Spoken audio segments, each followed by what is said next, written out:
I thought it was just another Sunday family dinner when my parents placed legal documents on the table and demanded I transfer my penthouse to my pregnant sister Sarah. My father Tom looked me straight in the eye and delivered an ultimatum that made my blood run cold. Sign, or we take you to court. I stared down at the papers that would hand over my $187,000 in equity and 36 months of mortgage payments to someone else. The dining room fell completely silent as I processed this devastating betrayal by the people I had trusted most in the world. The shock of that moment transported me back to everything I had sacrificed to get where I was. After graduating high school, I worked 3 separate jobs while attending community college full-time. Nights at a warehouse loading trucks, weekends bussing tables at a busy restaurant, and early mornings stocking shelves at a grocery store before classes began. Every dollar I earned went toward tuition and my dream of financial independence. When I transferred to State University for my computer science degree, I continued the brutal schedule. While my classmates partied and enjoyed typical college experiences, I spent my evenings debugging code for local businesses and my weekends teaching basic computer skills to seniors at the community center. I lived on ramen noodles and peanut butter sandwiches, wore the same 3 shirts in rotation, and walked everywhere to save gas money. After graduation, I landed an entry-level position at a software development company, making $42,000 annually. Instead of celebrating with expensive purchases like most new graduates, I maintained my student lifestyle and saved aggressively. I shared a cramped apartment with 2 roommates, cooked every meal at home, and drove my 15-year-old Honda Civic that required constant repairs. For 5 grueling years, I saved nearly 60% of my income while advancing steadily in my career. I researched real estate markets, obsessively attended first-time homebuyer seminars, and studied mortgage options until I understood every detail. When I finally found the perfect penthouse condo in downtown Phoenix, I had saved enough for a substantial down payment and qualified for an excellent interest rate. At 26 years old, I signed the mortgage papers with trembling hands, knowing I was committing to 30 years of payments, but finally achieving my dream of property ownership. The penthouse featured floor-to-ceiling windows, a modern kitchen with granite countertops, and a rooftop terrace with stunning mountain views. More importantly, it represented everything I had worked toward since graduating high school. Meanwhile, my sister Sarah had followed a completely different path. She enrolled in college twice, but dropped out both times after less than 2 semesters, claiming the coursework was too demanding and the professors unfair. Instead of working steady employment, she bounced between retail jobs that lasted a few months before she quit over personality conflicts with managers or scheduling disagreements. Sarah had a pattern of dating men who initially appeared successful, but inevitably revealed serious character flaws. There was Derek, the aspiring musician who lived in his parents' basement at age 32. Then came Brandon, who claimed to be starting his own construction business, but actually spent his days playing video games and borrowing money from Sarah for gas and cigarettes. Most recently, she had been involved with Marcus, a married real estate agent, who promised to leave his wife but disappeared completely when Sarah announced her pregnancy. Throughout these romantic disasters and career setbacks, my parents consistently enabled Sarah's poor decision-making. When she accumulated credit card debt from shopping sprees and expensive dinners, Mom and Dad paid the balances to protect her credit score. When she crashed her car after drinking at a party, they bought her a replacement vehicle and covered the insurance increase. When she needed emergency dental work, because she refused to maintain basic oral hygiene, they covered the $5,000 procedure without question. My parents, Tom and Linda, had always favored Sarah's carefree approach to life over my methodical planning and hard work. During family gatherings, they praised her creativity and spontaneity while treating my achievements as expected rather than celebrated. When I graduated summa cum laude, they attended the ceremony, but spent the reception talking about Sarah's latest artistic project. When I received my first promotion, they congratulated me briefly before shifting the conversation to Sarah's new boyfriend and his supposed potential. Now sitting at this orchestrated family dinner, Tom explained their reasoning with the casual tone of someone discussing weekend plans. Sarah needed stability and a fresh start, more than I did, he claimed. A single pregnant woman deserved a secure home environment, more than a bachelor who could easily find alternative housing. The penthouse would provide Sarah with the foundation necessary to raise her child properly and establish financial independence. Linda joined the emotional manipulation with practiced ease, her eyes filling with tears as she described her concerns for her future grandchild. How could I prioritize my own comfort over an innocent baby's welfare? What kind of uncle would deny his nephew or niece a safe and beautiful home? Family meant making sacrifices for each other, and this was my opportunity to demonstrate genuine love and commitment to family values. The manipulation felt suffocating, but what shocked me most was the calculated nature of their approach. This was not a desperate plea born from sudden crisis, but a carefully planned strategy designed to maximize pressure and minimize my ability to resist. "We've been thinking about this for weeks," Tom admitted when I questioned the timing. "Sarah needs to get settled before the baby arrives, and waiting longer would only make the transition more difficult for everyone involved." That revelation hit me like a physical blow. While I had been living my normal routine, working late on software projects, and enjoying my hard-earned home, my parents and sister had been meeting secretly to plan this property seizure.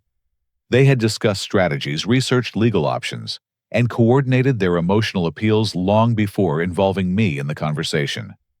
The betrayal felt complete when Sarah casually mentioned that she had already measured the penthouse bedrooms during her last visit 3 weeks earlier.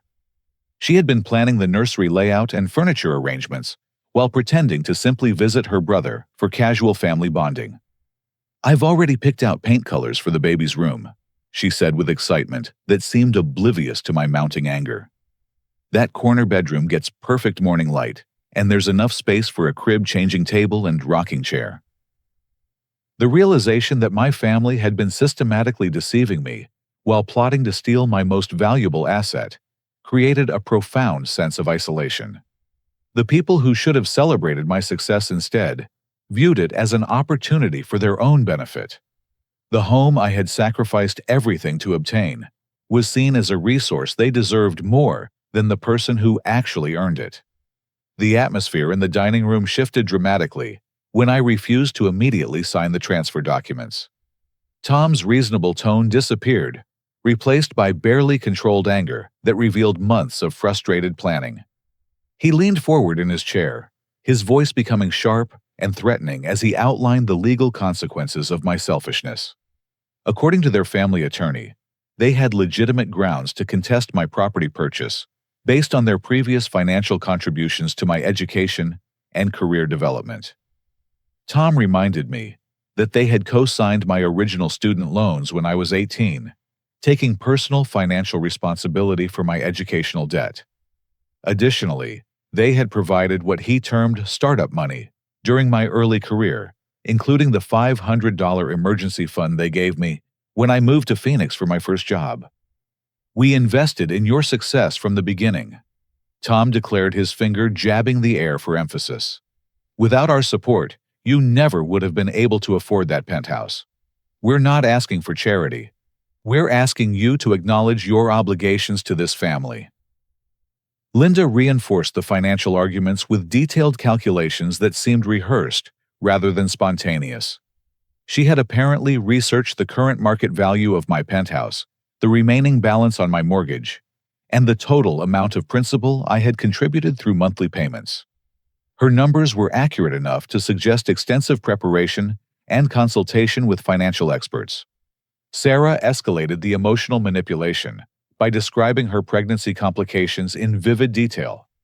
She claimed her doctor had warned about stress-related risks to the baby's development and recommended a stable living environment to ensure proper prenatal care. The cramped apartment she currently rented lacked adequate space for baby preparations and had mold issues that could threaten an infant's respiratory health. "I need a secure home environment for my child's sake." Sarah pleaded, her hand resting protectively on her barely visible belly. "This baby didn't choose to be born into uncertainty, and I refused to let my housing situation compromise his or her health and development.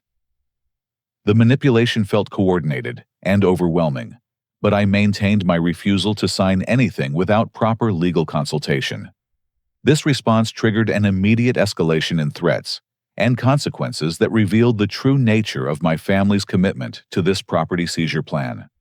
Tom announced that my refusal would result in complete exclusion from all future family events, including holidays, birthdays, and milestone celebrations.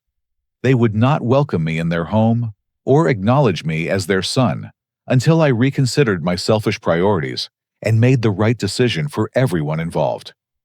If you choose your property over your family, then you're choosing to be alone, Tom stated with finality.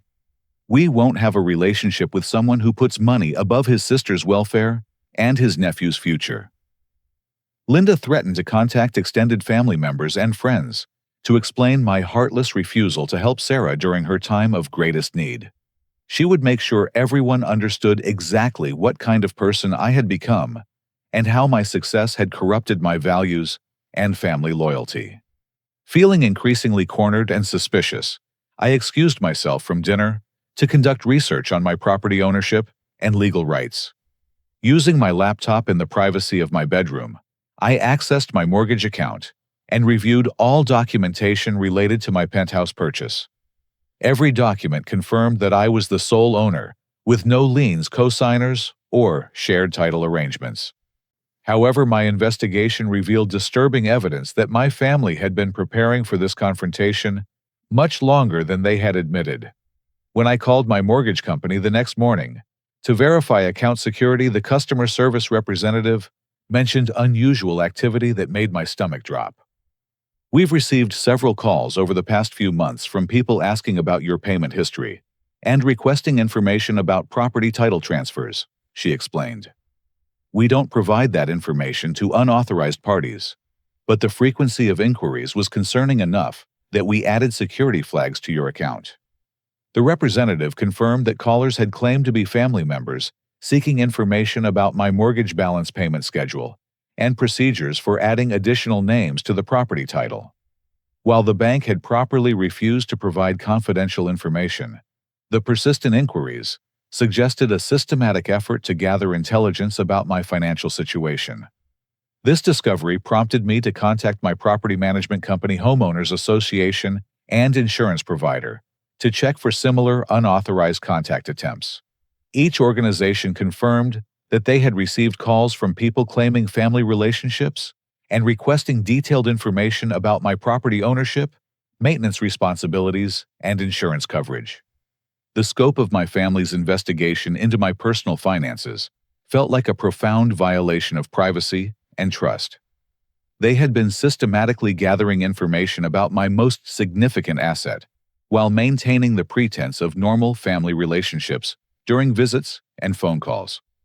When I confronted my parents about this financial espionage during a tense phone call that evening, they offered no denials or apologies. Tom justified their research as necessary due diligence before making such an important family decision. Linda claimed they needed to understand the full financial implications before proposing the property transfer arrangement. We had to know what we were dealing with, Tom explained without any apparent shame. This affects the whole family, and we needed complete information before moving forward with our proposal.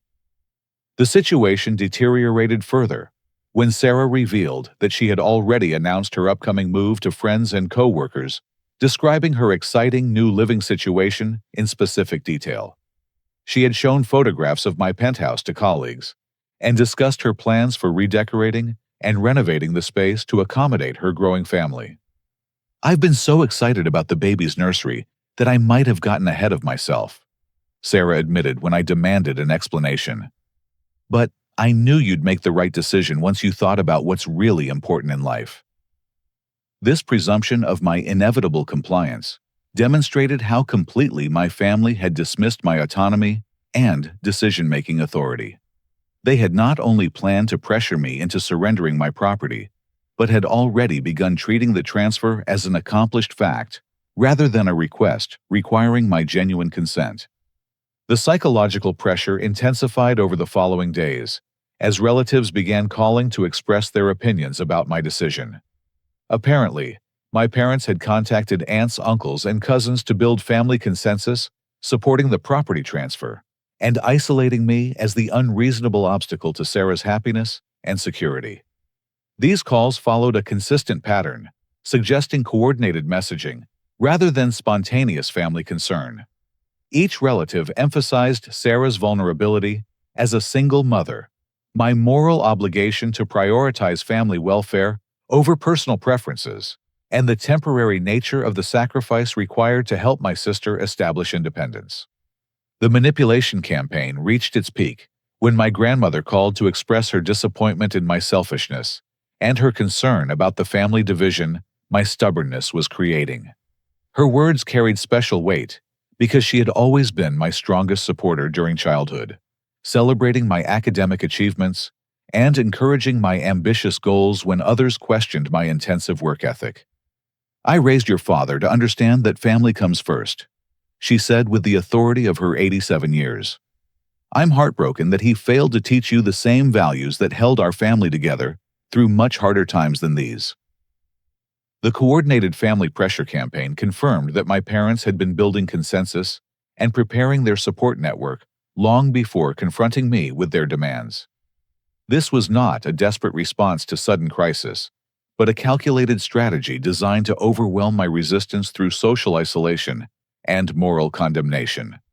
The mounting pressure and increasingly aggressive tactics from my family convinced me to seek professional legal advice before making any decisions about my property. I scheduled a consultation with Marcus Thompson, an experienced real estate attorney, whose firm specialized in property disputes and family conflicts involving valuable assets. Marcus practiced law from a downtown Phoenix office that inspired confidence with its professional atmosphere and extensive legal library.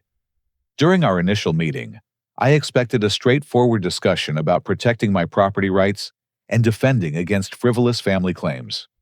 Instead, Marcus's investigation uncovered layers of deception and financial desperation that explained my family's aggressive pursuit of my penthouse.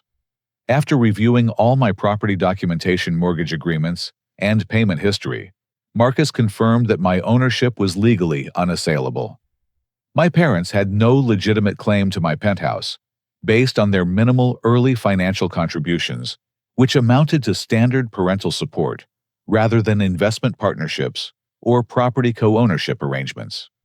However, Marcus's investigation into my family's financial situation revealed motivations far more desperate and complex than simple favoritism towards Sarah. Using his firm's resources for background research, Marcus discovered that my parents faced severe financial distress that explained their sudden interest in my valuable asset. "Your parents have accumulated substantial debt over the past 3 years," Marcus explained as he reviewed credit reports and public financial records. "They're facing serious consequences that make your penthouse appear to be their only viable solution for avoiding bankruptcy and potential homelessness." The scope of Tom and Linda's financial problems shocked me completely. They had borrowed heavily against their own home equity to fund what appeared to be a series of poor investment decisions and emergency bailouts for Sarah's previous crises. Their mortgage balance had increased rather than decreased over recent years, suggesting they had repeatedly refinanced to access cash for immediate needs. Marcus discovered evidence of multiple failed business ventures that had drained my parents' retirement savings and emergency funds. Tom had invested $38,000 in a restaurant franchise that closed within 18 months due to poor location selection and inadequate market research. Linda had committed $25,000 to a multi-level marketing scheme that promised unrealistic returns through beauty product sales, but delivered only worthless inventory and damaged relationships with former customers. Beyond their own poor financial decisions, my parents had apparently served as Sarah's personal bank for years, covering expenses that far exceeded typical family assistance.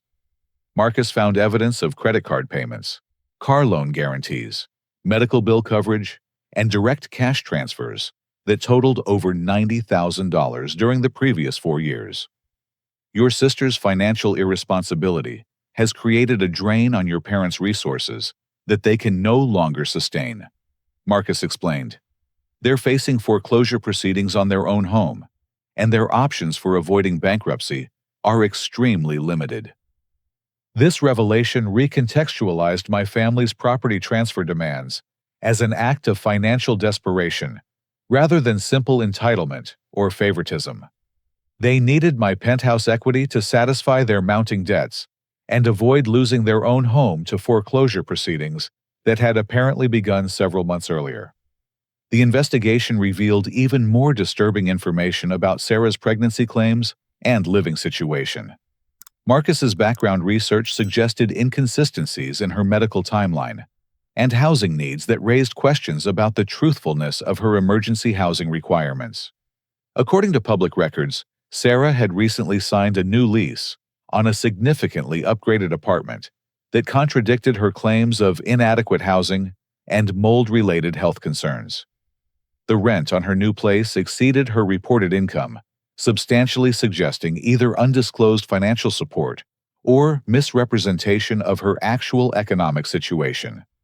Marcus also discovered that my parents had consulted with multiple attorneys over the past 6 months, seeking legal strategies for claiming partial ownership of my penthouse, or forcing me to sell the property and share the proceeds with family members. These consultations revealed a systematic search for legal vulnerabilities, rather than a spontaneous response to Sarah's pregnancy announcement. They've been planning this property seizure for months, Marcus warned me. This was not a desperate reaction to sudden circumstances, but a calculated strategy developed over time with professional legal consultation. The most shocking discovery came when Marcus contacted the attorney my parents had mentioned during our family dinner confrontation. This lawyer, David Richardson, confirmed that Tom and Linda had misrepresented both their legal position and their actual objectives during their consultations with his firm. They initially claimed you had verbally agreed to transfer the property and only needed help with proper documentation. Richardson explained when Marcus called to verify the situation. When I discovered the truth about your opposition and their weak legal position, I advised them that their case had no merit and declined to represent them in any property dispute. This revelation meant that my parents had continued threatening legal action even after their own attorney had confirmed they had no legitimate claims against my property. They were using the threat of litigation as psychological pressure while knowing their legal position was fundamentally baseless. The attorney consultation also revealed that my parents had been researching property transfer procedures and investigating options for adding family members to existing property titles without the owner's full knowledge or consent. Marcus found evidence of online research suggesting they had considered fraudulent approaches before settling on their current pressure campaign strategy. Your parents appear to have exhausted their legal options and are now relying entirely on emotional manipulation and family pressure to achieve their objectives, Marcus concluded. Their financial situation is desperate enough that they may escalate to more extreme measures if their current approach fails. This warning proved prophetic when Marcus discovered that Tom and Linda had already taken preliminary steps toward more aggressive legal action, despite knowing their claims lacked merit. They had filed initial paperwork with the county recorder's office, claiming an ownership dispute existed regarding my penthouse, creating a cloud on my property title that could complicate any future sale or refinancing efforts. They've essentially created a nuisance claim against your property that requires formal legal response, even though it has no factual basis, Marcus explained. This forces you to spend time and money defending against false allegations, while they continue pursuing their pressure campaign. The discovery that my parents had already initiated hostile legal action, without my knowledge, represented a complete breakdown of family trust and demonstrated their willingness to cause me genuine financial harm to achieve their objectives. They had moved beyond emotional manipulation into active legal assault on my property rights and financial security. Marcus's comprehensive investigation into my family's financial situation revealed the full scope of their deception and the desperate circumstances driving their aggressive pursuit of my penthouse. The attorney's findings painted a picture of systematic financial mismanagement, fraudulent representation, and coordinated family manipulation that extended far beyond anything I had imagined. The total amount of Tom and Linda's accumulated debt reached $380,000 across multiple categories of financial obligations. This staggering figure included credit card balances, personal loans, business debt, medical expenses, and the expanded mortgage on their family home. The monthly payment obligations exceeded their combined income by nearly $2,000, creating an unsustainable financial situation that explained their desperation to access my property equity. Marcus discovered that my parents had maxed out 17 different credit cards over the past 3 years, primarily funding Sarah's lifestyle and various emergency situations. These charges included luxury purchases, expensive restaurants, designer clothing, electronic devices, and multiple vacation trips that Sarah claimed were necessary for her mental health and creative inspiration. The credit card debt alone totaled $123,000 across multiple accounts, with interest rates ranging from 18 to 29% annually. The minimum monthly payments consumed nearly half of my parents' combined take-home income, leaving insufficient funds for basic living expenses and their existing mortgage obligations. Beyond credit card debt, Tom and Linda had taken a second mortgage against their family home to fund Tom's disastrous restaurant investment and provide additional emergency funds for Sarah's recurring financial crises. This second mortgage added $200,000 to their total debt load, while reducing their home equity to virtually nothing. The restaurant investment had been particularly devastating to their financial stability. Tom had borrowed against his retirement savings, liquidated investment accounts, and committed to personal guarantees on equipment leases and supplier agreements. When the business failed after 18 months, Tom remained liable for lease obligations, equipment payments, and vendor debts that continued accumulating even after the restaurant closure. Marcus's investigation revealed that Sarah's pregnancy story contained significant inconsistencies that raised serious questions about her truthfulness regarding both her medical condition and her urgent housing needs. Public records showed no evidence of recent medical appointments or pregnancy-related healthcare activities that would typically accompany legitimate prenatal care. More disturbing, Marcus discovered evidence suggesting Sarah had purchased home pregnancy tests in bulk quantities and had been researching methods for producing false positive results using various household chemicals and medications. Internet search records from Sarah's social media accounts included queries about faking pregnancy symptoms and maintaining long-term pregnancy deceptions without medical verification. The investigation revealed that Sarah's actual plan involved selling my penthouse immediately after obtaining ownership transfer and splitting the proceeds with my parents to pay down their combined debts. Real estate agents in the Phoenix area confirmed that Sarah had already contacted multiple firms to discuss listing strategies and pricing options for a downtown penthouse matching my property's description. Your sister has been planning to flip your property for cash rather than establish a permanent residence for her supposed baby, Marcus explained. She's been shopping for listing agents while claiming she needs the penthouse for long-term family stability. The scope of the deception extended to my parents' claims about legal consultation and their attorney's advice regarding property ownership disputes. Marcus discovered that David Richardson had actually warned Tom and Linda that their approach bordered on fraud and could result in criminal charges if they continued pursuing false claims against my property. Richardson had specifically advised my parents that attempting to force property transfers through emotional manipulation or fraudulent documentation could constitute elder abuse, financial exploitation, or theft, depending on the specific tactics employed. Despite this warning, Tom and Linda had continued developing their pressure campaign and had even escalated to preliminary legal filings.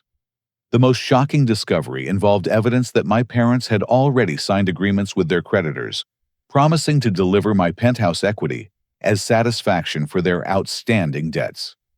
Marcus found documentation showing that Tom and Linda had committed to specific payment schedules based on their confident assertions that they could force me to transfer my property within 60 days.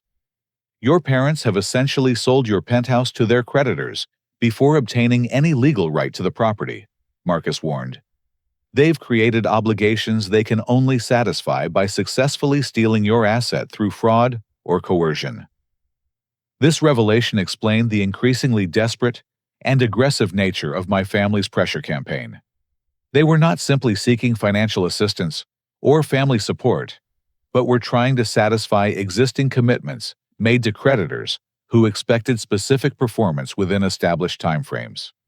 The creditor agreements created additional legal vulnerabilities for my parents, because failure to deliver the promised penthouse equity would trigger default provisions and potentially accelerate the collection of their entire debt load. They had essentially gambled their financial survival on their ability to manipulate me into surrendering my most valuable asset. Marcus also discovered that my parents' attorney consultation had resulted in a warning that their proposed actions could constitute criminal fraud under Arizona state law. The attorney had specifically advised them that forging documents, making false claims about property ownership, or attempting to manipulate legal proceedings could result in felony charges and potential imprisonment. Your parents received clear legal advice that their planned actions were criminal in nature, Marcus explained. Their decision to proceed despite this warning demonstrates either complete desperation or willful disregard for legal consequences. The investigation revealed additional evidence that Tom and Linda had been systematically lying to everyone involved in their situation, including their creditors, their attorney, and various family members they had recruited to support their manipulation campaign. They had provided false information about their income assets and my supposed agreement to transfer property ownership. The depth of deception involved in my parents' scheme created legal vulnerabilities that extended beyond simple property disputes into potential criminal liability for fraud, forgery, and theft. Marcus warned that their creditors could pursue legal action against Tom and Linda for misrepresentation and false promises, potentially leading to asset seizure and wage garnishment that would worsen their already desperate financial situation. The revelation that Sarah's pregnancy was fabricated and my parents' legal claims were baseless fundamentally changed my understanding of the family crisis I was facing. This was not a disagreement about property ownership or family obligations, but a systematic criminal scheme designed to steal my most valuable asset through coordinated deception and manipulation. Armed with Marcus's comprehensive investigation findings, I realized that my family's property seizure scheme required immediate and decisive legal response to protect both my financial security and my personal safety. The evidence of systematic fraud, false pregnancy claims, and creditor commitments created urgent risks that demanded professional legal intervention rather than continued family negotiations. Marcus immediately filed emergency motions with the Superior Court of Arizona to protect my penthouse from the fraudulent claims my parents had already submitted to the county recorder's office. These protective filings included requests for restraining orders, preventing any further unauthorized actions affecting my property title, and formal notifications to relevant agencies about the ongoing fraud scheme. The emergency legal filings documented the comprehensive evidence of my parents' deception, including the false pregnancy scheme, the misrepresented creditor agreements, and the systematic campaign of emotional manipulation designed to coerce property transfer. Marcus prepared detailed affidavits establishing the timeline of fraudulent activities and their escalating nature over recent months. While Marcus handled the immediate legal protective measures, I gathered additional evidence to support potential criminal charges and civil remedies for the damages my family's scheme had already caused to my financial security and personal well-being. This evidence collection included documentation of threatened family exclusion, unauthorized financial investigations, and the psychological stress of coordinated manipulation campaigns. However, my efforts to gather evidence were complicated by my family's increasingly desperate and hostile reactions to my resistance. When I attempted to confront Tom and Linda with specific evidence of their fraud scheme, Their responses revealed the true extent of their desperation and their willingness to escalate to more dangerous tactics. Tom's reaction to my accusations involved immediate threats of physical violence and property destruction that demonstrated his complete abandonment of normal family relationship boundaries. He threatened to break into my penthouse and destroy valuable possessions if I continued pursuing legal action against the family's financial recovery efforts. "You want to play legal games? We can play legal games," Tom shouted during a confrontational phone call I recorded for evidence purposes. "But remember that you have to sleep somewhere every night, and security systems don't prevent every type of problem that might develop." Linda's response involved a complete psychological breakdown that included dramatic claims of stress-induced medical emergencies and threats of self-harm if I refused to reconsider my selfish priorities. She was hospitalized briefly after claiming chest pains and breathing difficulties that emergency medical personnel determined were anxiety-related rather than cardiac in nature. These dramatic medical episodes appeared designed to generate family sympathy and increase pressure for me to abandon legal action to preserve Linda's health and well-being. Extended family members began calling to blame me for causing Linda's medical crisis through my stubborn refusal to help Sarah during her time of greatest need. Sarah's response to the exposure of her pregnancy deception involved shifting blame and escalating emotional manipulation that revealed sophisticated understanding of psychological pressure tactics. She claimed that I had forced her into the false pregnancy scheme by being unwilling to help family members through legitimate requests for assistance. "I only told you I was pregnant because I knew you wouldn't listen to the truth about how desperately I need help," Sarah explained during a tearful confrontation at my parents' house. "You've become so selfish and money-focused that lying seemed like the only way to reach whatever humanity you have left." This blame-shifting strategy attempted to reframe Sarah's elaborate deception as a justified response to my alleged character flaws, rather than acknowledging the criminal nature of her fraudulent scheme. She continued maintaining that her housing needs were genuine, even while admitting that her pregnancy claims were completely fabricated. The family crisis escalated further when my parents' creditors began contacting me directly after learning about the property dispute from court filings and public records. These creditors had apparently believed Tom and Linda's promises about accessing my penthouse equity and were now demanding explanations about delayed payments and modified satisfaction agreements. "Your parents committed to specific payment schedules based on their claims about your property," one creditor explained during a particularly aggressive phone call. "They signed agreements promising to deliver substantial equity payments within 60 days, and we're holding them accountable for those commitments." These direct creditor contacts created additional stress and complicated my daily routine because the callers were often hostile and threatening when they realized my parents had misrepresented their ability to access my assets. Some creditors seemed to believe that I was deliberately interfering with legitimate debt satisfaction arrangements rather than protecting myself from fraudulent schemes. To protect my physical safety and document ongoing threats, I installed comprehensive security systems throughout my penthouse, including cameras, motion sensors, and direct connections to professional monitoring services. I also changed all locks, installed reinforced door hardware, and established protocols with building security personnel to prevent unauthorized access attempts. The security measures proved necessary when Marcus discovered evidence that my parents had been conducting surveillance of my daily routines and had obtained unauthorized copies of my penthouse keys during previous family visits. Building security cameras confirmed that Tom and Linda had attempted to enter my property multiple times during hours when they believed I would be absent from home. Marcus's continued investigation revealed that my parents had been showing my penthouse to potential buyers without my knowledge or permission, using their unauthorized keys to provide tours while claiming they had legal authority to market the property. Real estate agents confirmed that Tom and Linda had represented themselves as property owners with full authority to negotiate sale agreements. Your parents have been actively marketing your penthouse for sale while telling potential buyers that family legal matters would be resolved quickly. Marcus informed me after contacting several real estate professionals. They've been providing detailed tours and discussing pricing strategies as if they already owned the property. This unauthorized marketing activity created additional legal complications because some potential buyers had begun treating my penthouse as available for purchase based on my parents' fraudulent representations. Marcus needed to contact these buyers to clarify the actual ownership situation and prevent any agreements that might cloud my property title.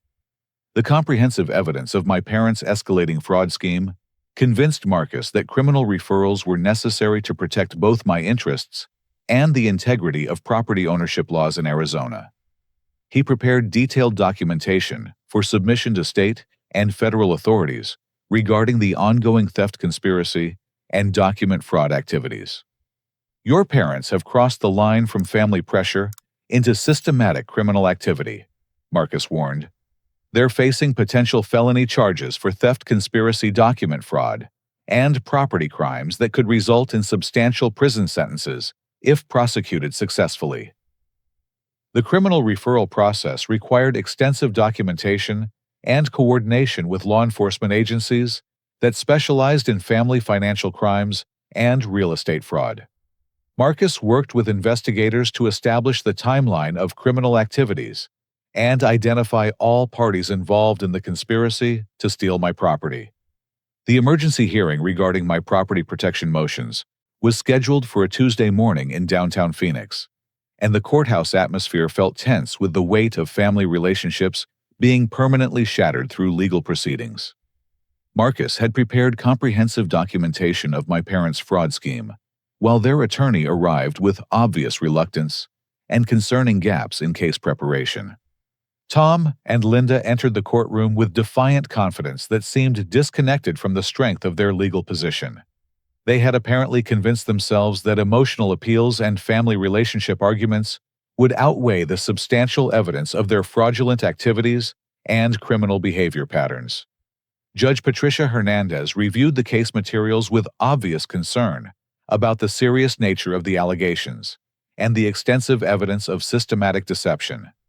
Her preliminary questions to both legal teams indicated that she understood the complexity of the family dynamics involved, but would prioritize legal facts over emotional manipulation tactics. Marcus began his presentation by establishing the timeline of my property ownership and the substantial financial investment I had made in purchasing and maintaining my penthouse. He provided detailed documentation of my mortgage payments, property taxes, insurance costs, and improvement investments that totaled over $200,000 during my ownership period. The presentation continued with evidence of my parents' systematic financial investigation activities, including their unauthorized contacts with my mortgage company, insurance provider, and property management organizations. Marcus demonstrated that these investigative efforts represented a coordinated scheme rather than casual family interest in my living situation. The defendants conducted extensive surveillance of the plaintiff's financial situation while maintaining normal family relationships and hiding their true intentions. Marcus explained to Judge Hernandez. This deception continued for months while they developed their strategy for property seizure. Marcus then presented evidence of my parents' desperate financial situation and their creditor commitments based on promises to deliver my penthouse equity. The documentation showed that Tom and Linda had signed specific agreements, committing to payment schedules they could only satisfy by successfully stealing my property through fraud or coercion. The most dramatic moment of the hearing occurred when Marcus presented evidence of Sarah's fabricated pregnancy scheme and the extensive deception involved in creating false medical emergencies to justify urgent housing needs. The judge's expression showed visible shock as she reviewed documentation of pregnancy test manipulation and fabricated doctor visit claims. Judge Hernandez interrupted the presentation to question my parents directly about their knowledge of Sarah's false pregnancy claims and their decision to continue pursuing property transfer demands even after learning about the deception involved in their original justification for family assistance. Did you know that your daughter was not actually pregnant when you demanded property transfer from your son? Judge Hernandez asked with obvious concern. about the implications of systematic family fraud. Tom attempted to justify their continued pressure campaign by claiming that Sarah's housing needs were legitimate, regardless of her pregnancy status, and that family obligations extended beyond specific medical situations to general support during difficult life transitions. Our son has resources that could help his sister establish independence and financial stability, Tom argued. Whether or not she was pregnant, she still deserves family support during this challenging period in her life. This response revealed the fundamental entitlement mentality underlying my parents' entire approach to my property ownership. They genuinely believed that my financial success created obligations to support family members, regardless of the truthfulness of their claimed emergencies or the legality of their property seizure methods. Linda's testimony became increasingly emotional as she described the family division my legal action was creating and her concerns about losing relationships with both of her children over property disputes that could be resolved through compromise and mutual understanding. However, her emotional appeals lost credibility when Marcus presented evidence of the unauthorized penthouse tours my parents had provided to potential buyers, while claiming legal authority to market my property for sale. Judge Hernandez questioned Linda directly about these activities and their understanding of property ownership laws.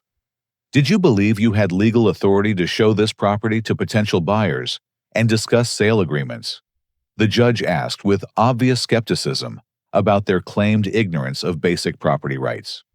Linda's response revealed the depth of their entitlement mentality and their willingness to rationalize criminal behavior as justified family assistance efforts. She claimed that property ownership within families should be viewed as shared resources rather than individual assets, especially when family members faced emergency situations requiring immediate assistance.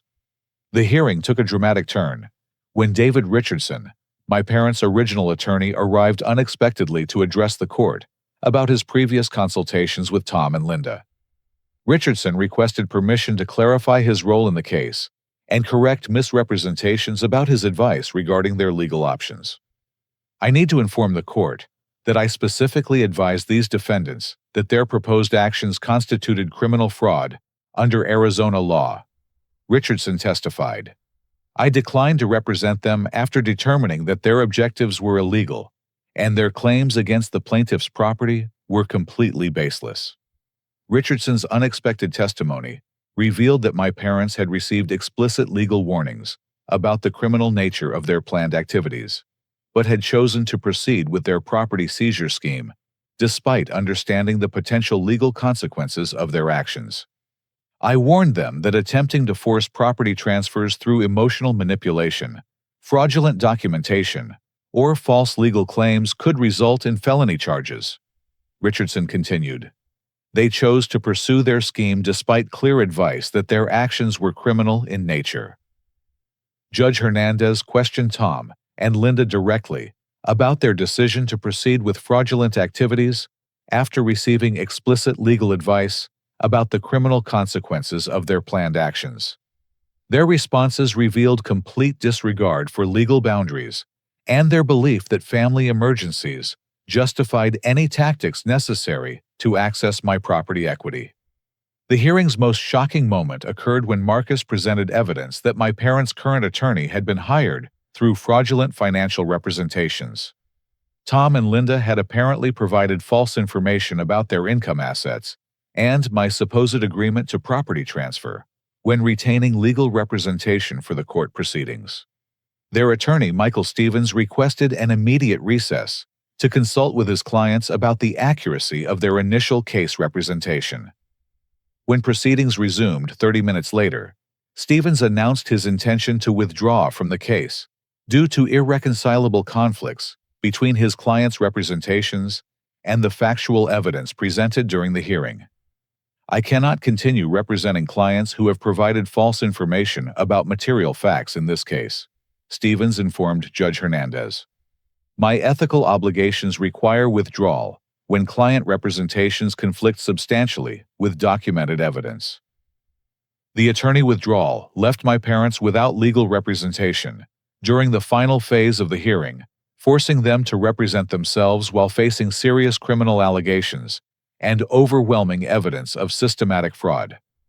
Their attempts at self-representation revealed their complete lack of understanding about legal procedures and their continued reliance on emotional manipulation rather than factual arguments. Judge Hernandez concluded the hearing by expressing grave concern about the criminal nature of my parents' activities and their complete disregard for property ownership laws and family relationship boundaries. She indicated that the evidence presented justified not only protective orders for my property, but also criminal referrals to appropriate law enforcement agencies. This case involves systematic criminal fraud disguised as family financial assistance, Judge Hernandez stated before announcing her rulings. The defendants have demonstrated a pattern of deception, document fraud, and property crimes that require both civil remedies and criminal prosecution to protect the integrity of property ownership laws. Judge Hernandez's comprehensive ruling delivered complete vindication for my property rights and established permanent legal protections against future family manipulation attempts. The court's decision included immediate protective orders, financial remedies, and criminal referrals that addressed both the specific fraud scheme and the broader pattern of systematic deception my parents had employed. The judge ruled definitively that my penthouse ownership was absolutely secure and that my parents had no legitimate claims to any portion of my property or its equity value. All fraudulent liens and ownership disputes filed by Tom and Linda were dismissed with prejudice, meaning they could never be refiled under any circumstances. Judge Hernandez ordered my parents to pay all attorney fees and court costs associated with defending against their fraudulent claims, a financial penalty that totaled over $18,000 due to the extensive investigation and documentation required to expose their systematic deception. This penalty would be enforced through wage garnishment and asset seizure if necessary. The court established permanent restraining orders prohibiting Tom, Linda, and Sarah from contacting my mortgage company, insurance providers, property management organizations, or any other entities associated with my penthouse ownership. Violations of these restraining orders would result in immediate arrest and criminal prosecution for contempt of court. Additional protective measures included orders prohibiting my family members from accessing my property, conducting surveillance of my activities, or making any representations to third parties about ownership rights or legal authority regarding my penthouse. The court also required them to return any unauthorized copies of keys access cards or security codes they had obtained.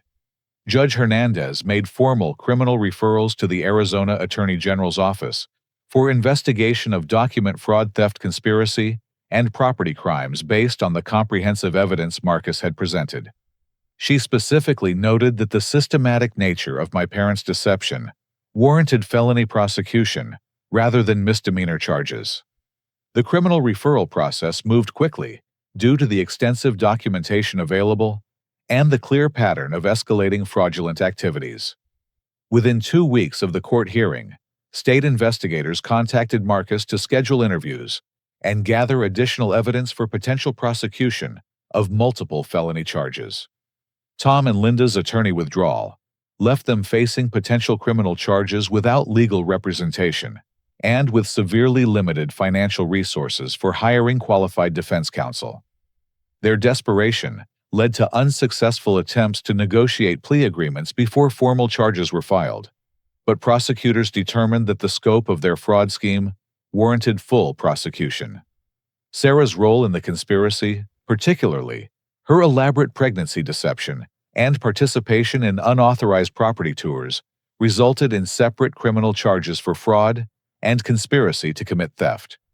Her previous pattern of financial irresponsibility and manipulation became relevant evidence for establishing criminal intent and predatory behavior patterns. The criminal prosecution process revealed additional victims of my parents' fraudulent schemes, including creditors who had been deceived about available assets and real estate professionals who had been manipulated into marketing property they did not actually control.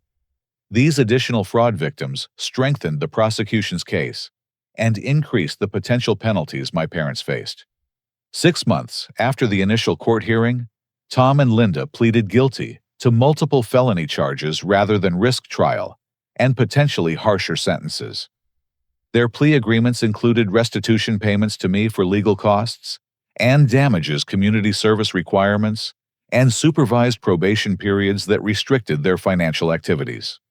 Sarah initially attempted to fight the charges against her, but eventually accepted a plea agreement that included financial restitution, counseling requirements, and probation supervision.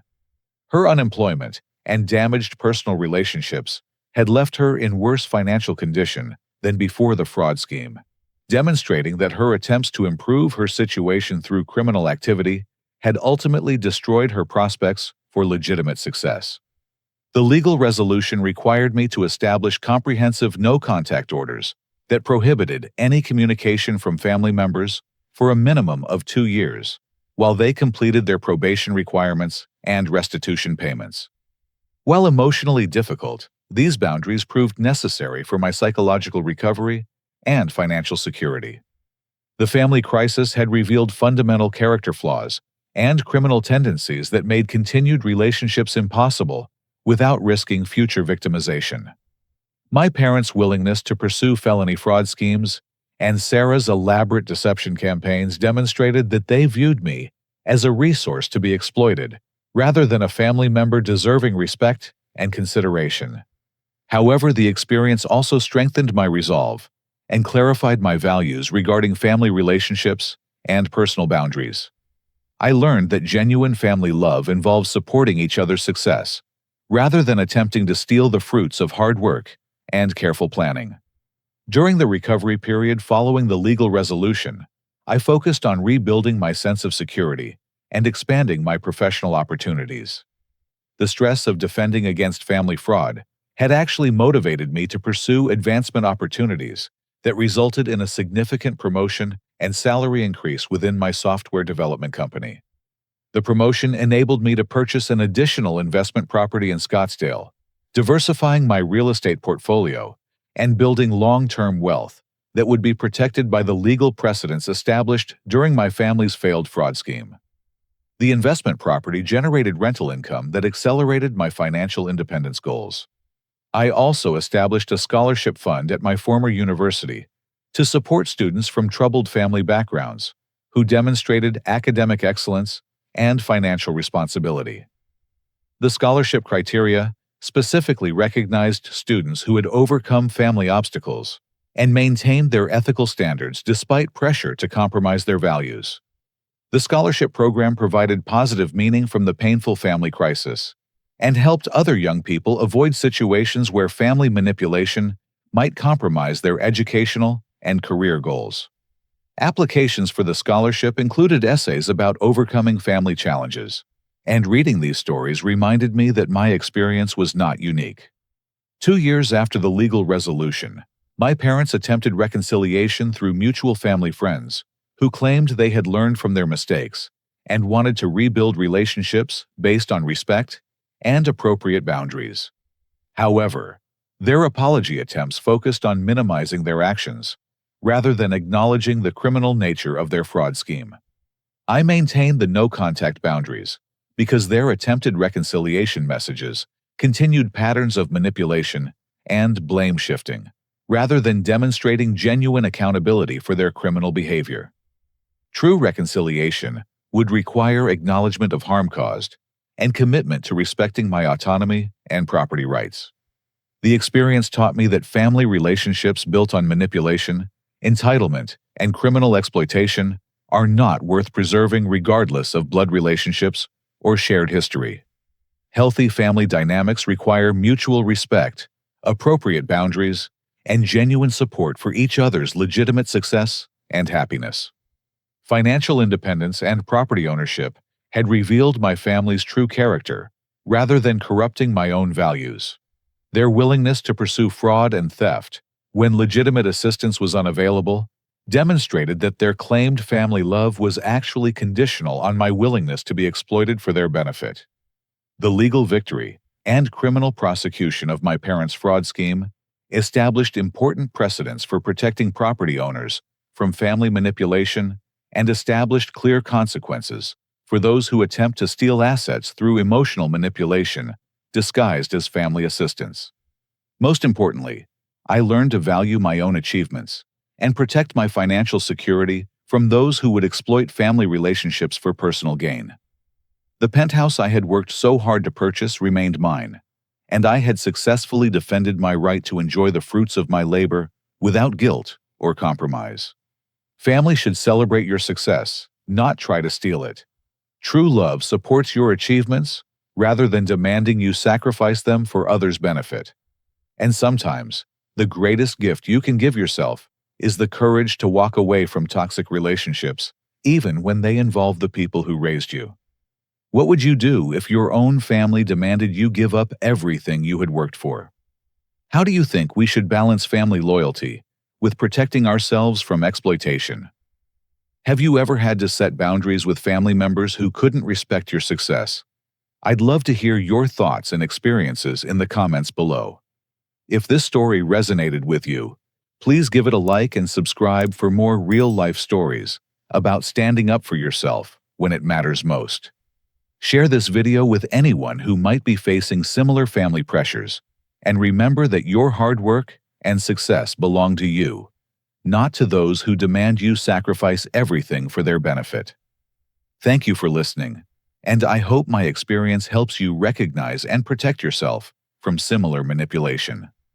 Stay strong, trust your instincts, and never apologize for refusing to be exploited by people who claim to love you.